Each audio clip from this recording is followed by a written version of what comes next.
êtes sur C'est Demain.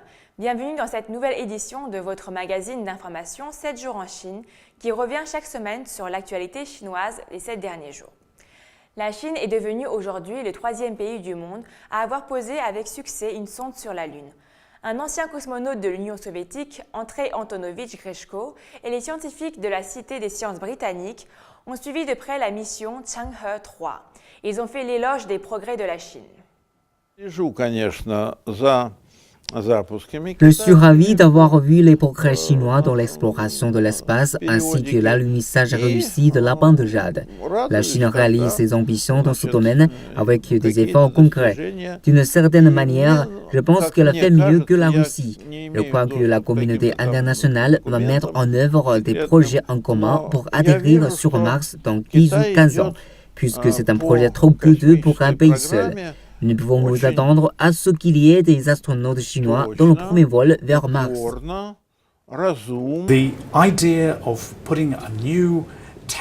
L'idée de poser un véhicule capable d'avancer sur la Lune pour aider la science à avancer est très excitante. Je vois beaucoup de similarités avec ce que nous faisons pour explorer le sol de Mars. Il est très excitant de voir ces technologies utilisées pour 2 missions, celle sur la Lune et celle sur Mars.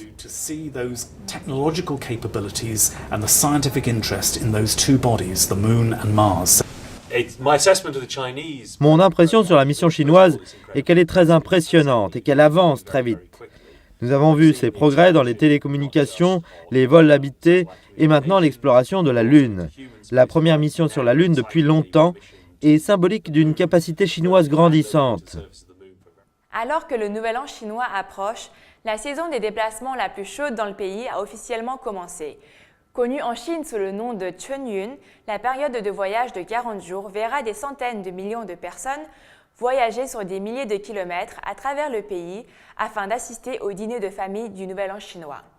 Pour atténuer le chaos dans les cars, les autorités encouragent les passagers du train, le moyen de déplacement le plus prisé par les Chinois, à acheter leurs billets en ligne. L'ingénieur en technologie de l'information Lin Yao a cherché son billet de train qu'il a acheté en ligne plus tôt ce mois-ci. Malgré les milliers de kilomètres qui le séparent de sa famille, il lui rend néanmoins visite chaque mois. J'achète généralement mes tickets sur Internet. Habituellement, le site est plutôt pratique, mais il est plus lent pendant les vacances. J'espère que l'accès au site et le processus de paiement seront améliorés. On prévoit que cette année, presque 260 millions de passagers voyageront par le rail pendant Chunyun, la période de 40 jours entourant le Nouvel An chinois qui tombe le 31 janvier. C'est la migration humaine la plus importante dans le monde. Les premiers billets de train pour la période de vacances ont été mis en vente en ligne et par téléphone à partir de samedi. Le souci d'éviter les queues chaotiques aux stations ferroviaires rend cette option très populaire.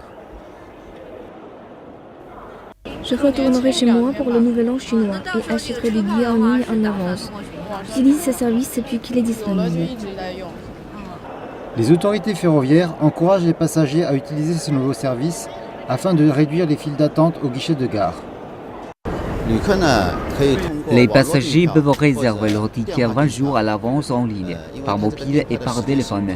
Ils peuvent aussi les réserver 18 jours à l'avance au guichet et dans les agences. Nous augmentons l'achat en ligne en ce qui concerne les voyages où les billets sont rares. Environ 80% des billets ont été vendus en ligne ou par téléphone durant la ruée de l'année dernière. Les autorités tablent sur une proportion similaire pour cette année. Une nouvelle vague de pluie glacée est tombée sur la province du Guizhou. Les routes sont devenues glacées et la circulation a été interrompue dans 21 comtés. Les pluies et les chutes de neige ont conduit à la fermeture de plusieurs autoroutes et bloqué des centaines de véhicules et passagers. La glace s'est accumulée sur les fils électriques de 8 comtés, ce qui augmente le risque de coupure d'électricité. Des centaines de véhicules ont été bloqués pendant 15 heures par la pluie glacée. Et finalement, ils ont pu redémarrer. Plus tôt ce matin, la police a envoyé de la nourriture aux personnes coincées sur l'autoroute. Elle a également répandu du sel sur la route glacée afin de faciliter la reprise de la circulation. Nous avons répandu du sel dès 6 heures ce matin, dans les virages, les pentes, tous les endroits dangereux. On a utilisé 1 tonne de sel pour 23 km de route.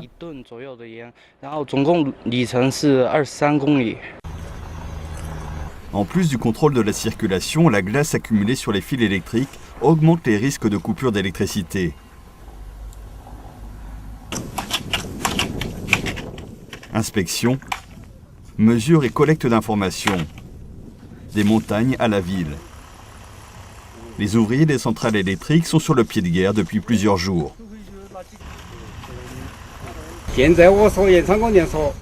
L'épaisseur de la glace sur les fils électriques a atteint 50 à 60 mm. Afin de garantir l'approvisionnement en électricité, nous avons dépêché des équipes pour déglacer les fils. Les météorologues indiquent que la neige et la pluie vont continuer à tomber sur la province du Guizhou pendant encore 3 jours.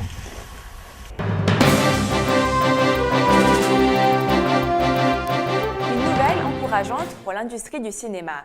Suite à la visite en Chine début décembre du Premier ministre britannique David Cameron, les ministres de la culture des deux pays se sont mis d'accord pour renforcer leur coopération sur les productions télévisuelles et cinématographiques. Voici les studios Pinewood, d'où sont issus les séries James Bond et Harry Potter.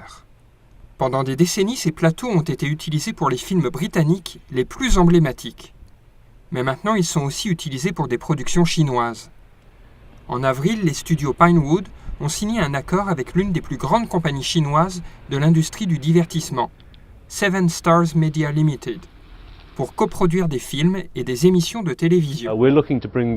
Nous essayons d'apporter l'expertise que nous avons. Nous voulons la rendre disponible pour les productions de Chine ou pour les productions britanniques en Chine.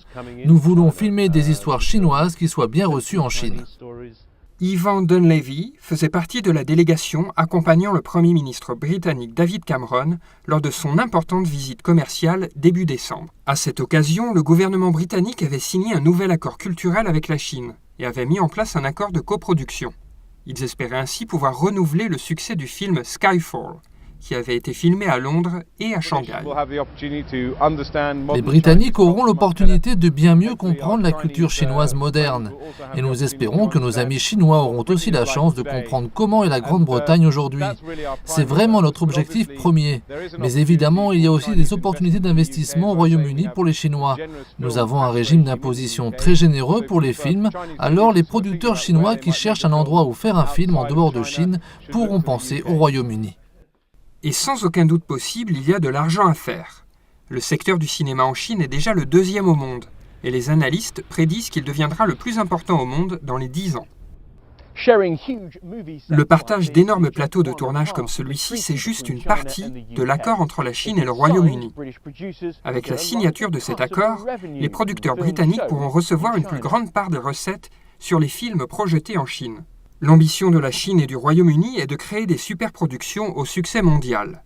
Mais c'est la popularité grandissante des sorties au cinéma dans la population chinoise qui explique l'intérêt pour cet accord. Il y a en Chine l'ouverture de 7 cinémas par jour. Il y a une opportunité de croissance fantastique et il va falloir proposer des longs métrages pour ce marché. Le Royaume-Uni est très satisfait de voir ce marché s'ouvrir davantage à lui, que ce soit avec des films britanniques commercialisés en Chine ou des films chinois réalisés en Grande-Bretagne. Avec le développement de la technologie de pointe, de plus en plus de personnes bénéficient du service de nouveaux médias. Ils s'en servent pour communiquer en s'envoyant des messages écrits ou vocaux ou en publiant des photos. Savez-vous que la sagesse des microblogueurs peut donner naissance à un beau livre? Nous vous invitons à suivre notre reportage. Yi Shui est photographe d'une agence de presse en Chine. Depuis 30 ans, il se consacre à la photographie de sa fleur préférée, le lotus. Le 16 août 2011, il a publié sa première photo sur le site de microblog sina.com. Et cette photo a suscité un grand intérêt de la part des internautes. Des microblogueurs que je ne connaissais pas du tout avant ont écrit des poèmes, sans doute inspirés par ma photo. Des poèmes classiques et des poèmes modernes. J'en ai trouvé quelques-uns vraiment très beaux, très touchants. Encouragé par l'enthousiasme des internautes, Yi Shui a renouvelé plus fréquemment son site de microblog. En 2 ans, plus de 6000 suiveurs se sont inscrits sur son compte et il a récolté d'innombrables poèmes pour ses photos.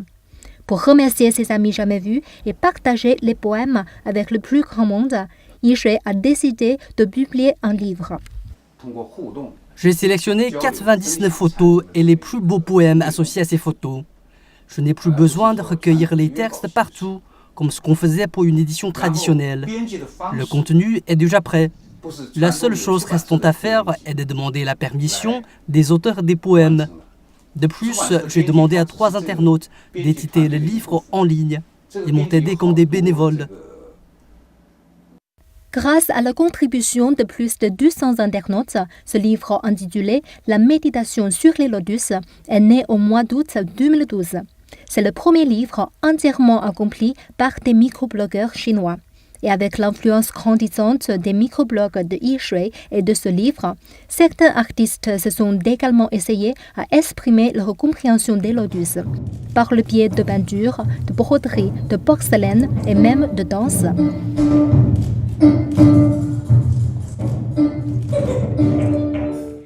Et maintenant, un petit reportage sur WeChat, qui est devenu l'application de messagerie incontournable en Chine, avec plus de 400 millions d'utilisateurs, dont près de 100 millions en dehors de la Chine. Selon l'entreprise Tencent, découvrons sa stratégie d'ouverture vers l'étranger. Pour un œil extérieur, le monde de l'Internet chinois ressemble à un univers parallèle. Le service de messagerie QQ, le microblog Weibo, le site de vidéo Youku, aucun n'est en anglais, puisque leur cible principale, ce sont les 500 millions d'internautes chinois. Et puis le petit dernier, WeChat, développé par la plus grande entreprise Internet chinoise, Tencent. Connue en Chine sous le nom de Weixin, cette application propose aux utilisateurs de poster des messages, de partager des photos et des vidéos, et d'envoyer des messages privés à une ou plusieurs personnes, le tout gratuitement. WeChat compte aujourd'hui 400 millions d'utilisateurs, et l'application n'est pas seulement populaire en Chine. Elle est disponible en 18 langues. En juillet, le nombre d'utilisateurs enregistrés a atteint les 100 millions, et l'application est devenue la plus téléchargée dans de nombreux pays, dont l'Argentine, le Brésil, le Mexique, les Philippines, la Thaïlande, l'Afrique du Sud, l'Espagne, l'Italie, la Turquie et Singapour. J'aime bien WeChat. D'abord parce que c'est en anglais. Ensuite, on peut discuter n'importe quand avec ses amis. Mes collègues utilisent WeChat, c'est gratuit, rapide et facile à utiliser. S'ouvrir à l'international a coûté d'importants investissements à Tencent. Les frais de marketing ont augmenté de 28% entre le premier et le deuxième trimestre. Tencent s'est notamment offert la star internationale du football, Lionel Messi, pour l'une de ses publicités. Les Chinois travaillant, voyageant et étudiant à l'étranger font également augmenter le nombre d'utilisateurs de WeChat à l'étranger. On parle des devoirs ou des réunions du club. Je discute aussi avec mes parents sur WeChat. L'environnement changeant de la législation chinoise pourrait pousser les entreprises à s'exporter. La compétition est également plus dure sur le marché interne, notamment en raison des associations entre opérateurs mobiles et fournisseurs d'Internet. Par exemple, Yixin, la nouvelle application développée par China Telecom et NetEase, lancée cette semaine. Comme WeChat, elle propose une messagerie instantanée vocale et le partage de photos. Mais contrairement à WeChat, elle permet d'envoyer gratuitement des messages à des personnes n'utilisant pas Yixin, même s'ils n'ont pas téléchargé l'application. La nouvelle ère de l'Internet mobile apporte de grandes opportunités aux fournisseurs Internet chinois. Dans le passé, de nombreuses idées et modes d'affaires venaient de l'étranger. Mais aujourd'hui, les entreprises chinoises peuvent rivaliser avec leurs homologues dans le monde. WeChat pourrait donc bien être la première de nombreuses entreprises Internet chinoises cherchant de nouveaux clients au-delà d'un marché chinois saturé. Merci à tous de nous avoir suivis et je vous donne rendez-vous mercredi prochain à 22h30 sur C'est Demain pour de nouvelles actualités.